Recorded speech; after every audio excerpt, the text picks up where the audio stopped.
बच्चों, आज हम अपना नया टॉपिक स्टार्ट करने जा रहे हैं जिसका नाम है रहीम। हमने पिछली वीडियो में रैदास के पद किए थे और आज स्टार्ट करते हैं रहीम के दोहे। रहीम जी के दोहे पढ़ने से पहले आइए रहीम जी का जीवन परिचय जान लेते हैं।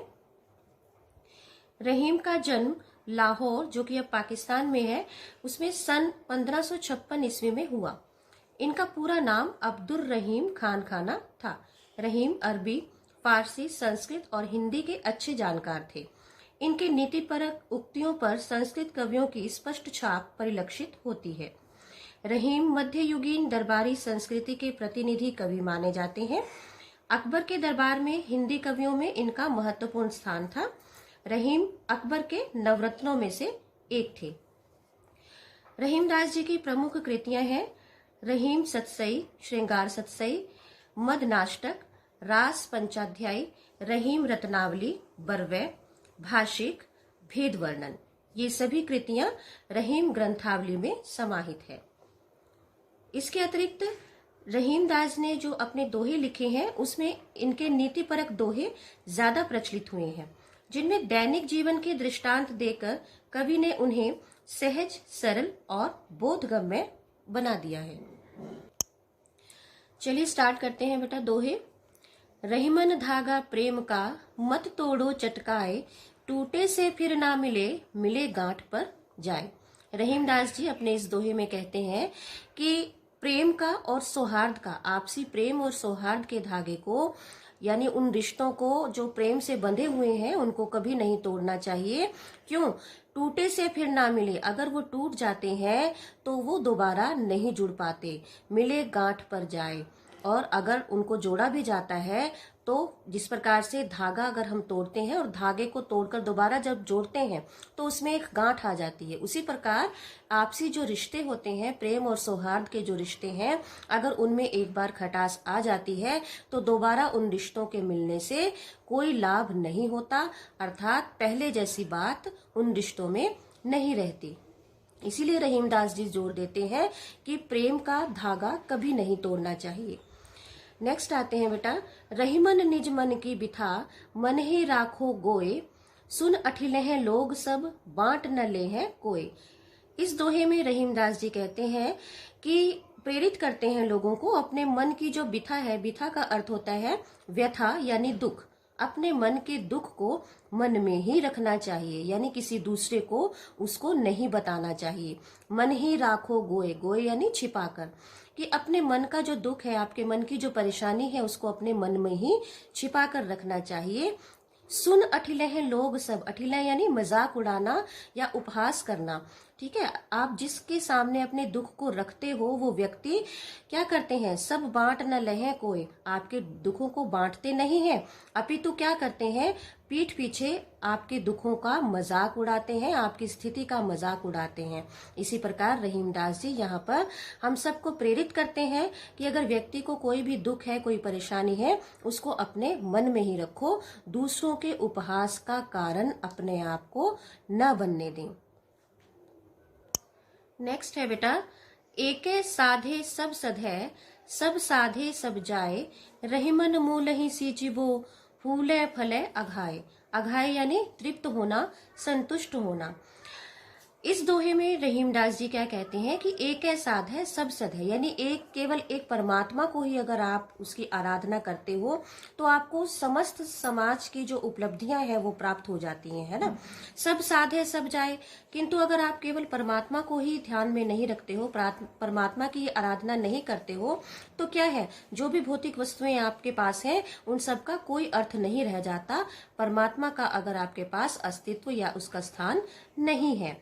यानी केवल एक ईश्वर को अगर आप ध्याते हैं, ईश्वर की आराधना करते हैं, तो आप सब कुछ पा सकते हैं। रहीमन मूल ही सींचिबो, फूले फले अघाए। रहीमदास जी कहते हैं कि इसी कारण केवल मूल ही, मूल यानी जड़, जड़ को ही सींचो, जिस जड़ से आपको, यानी जिस पेड़ से या जिस वृक्ष से आपको फल या सब्जी जो भी प्राप्त करनी है, केवल उसकी जड़ को सींचो, है ना। फूले फले अघाए, जब वो फूल जाता है वो वृक्ष जड़ को सींचने से, तो उसके बाद क्या होता है, उससे जो आपको फल और जो सब्जियां प्राप्त होती हैं या जो आपको फल प्राप्त होते हैं वो अघाय यानी आपकी आत्मा को या आपके मन को संतुष्ट करते हैं, आपको संतुष्टि प्राप्त होती है। इसी कारण रहीमदास जी कहते हैं कि अगर हम केवल ईश्वर को ही आराधना करें, ईश्वर की ही प्राप्ति के लिए कार्य करें, तो हमारे बाकी के सारे कार्य स्वयं ही सिद्ध हो जाते हैं। नेक्स्ट आते हैं बेटा, चित्रकूट में रमी रहे रहीमन अवध नरेश, जा पर विपदा पड़त है सो आवत यह देश। इस दोहे में रहीमदास जी क्या बता रहे हैं, चित्रकूट एक जगह है जिसमें जहां पर लोगों को शांति प्राप्त होती है।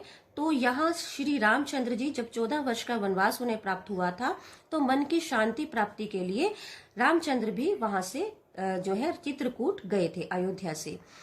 तो चित्रकूट में रमी रही यानी वहां चित्रकूट नामक स्थान पर श्री रामचंद्र भी रहे हैं। रहीमन अवध नरेश यानी कौन, रामचंद्र जी कौन थे, अवध के यानी अयोध्या के राजा, नरेश यानी राजा।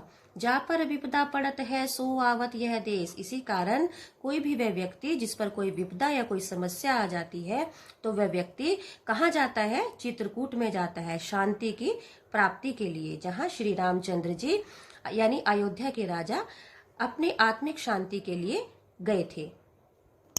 नेक्स्ट है बेटा, दीर्घ दोहा अर्थ के आखर थोरे आह, जो रहीम नट कुंडली सिमट कूद चढ़ जाए।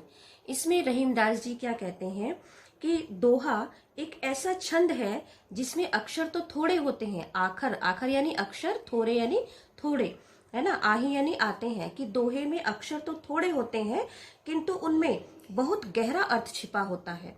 जो रहीम नट कुंडली सिमट कूद चढ़ जाए, जिस प्रकार से रहीमदास जी कहते हैं कि एक कुशल जो कारीगर होता है या कुशल बाजीगर जो आपने नट देखे हैं जो अपने कर्तव्य दिखाते हैं, वो क्या करते हैं कि अपने शरीर को सिकोड़ कर, है ना, समेट कर अपने शरीर को सिमेट कर वो सिकुड़ कर तंग मुंह वाली कुंडली के बीच में से बड़ी आसानी से निकल जाते हैं। आपने देखा होगा जो नट कर्तव्य दिखाते हैं, एक चक्कर होता है कुंडली, लोहे की जो है गोल चक्कर होता है, उसमें से वो इतना विशालकाय अपना शरीर जो है किस प्रकार से समेट कर अपने आप को उसमें से निकल जाते हैं, तो वो उनकी कुशलता होती है। इसी प्रकार रहीमदास जी ये कहते हैं कि एक कुशल दोहाकार जो होता है वे दोहे के सीमित शब्दों में ही अपना बहुत गहरा अर्थ लोगों तक पहुंचा पाते हैं।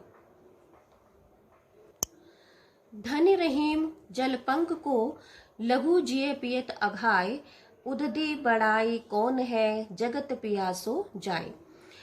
इस दोहे में रहीमदास जी क्या कहते हैं कि वह कीचड़ का जल, पंख होता है कीचड़, जल, कीचड़ का जल धन्य होता है, जिससे क्या है कि लघु जी, लघु यानी छोटे जो जीव हैं, जो जीव जंतु हैं, वो उस पानी को पीकर, उस कीचड़ के जल को पीकर अपनी प्यास बुझाते हैं। अघाय यानी तृप्त होना या संतुष्ट होना, यानी उस जल को पीकर छोटे छोटे जीव जो हैं वो धन्य होते हैं और उनकी आत्मा संतुष्ट हो जाती है, वो अपनी प्यास को बुझाते हैं।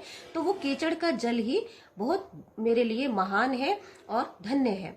किंतु उददी, उददी होता है समुद्र, बड़ाई कौन है, समुद्र की बड़ाई किस काम में है, क्यों, क्योंकि समुद्र बड़ा है अगर, किंतु उसका पानी कोई नहीं पी सकता, लोग उसके जगत प्यासो जाए, लोग उसके किनारे पर खड़े प्यासे रह जाते हैं।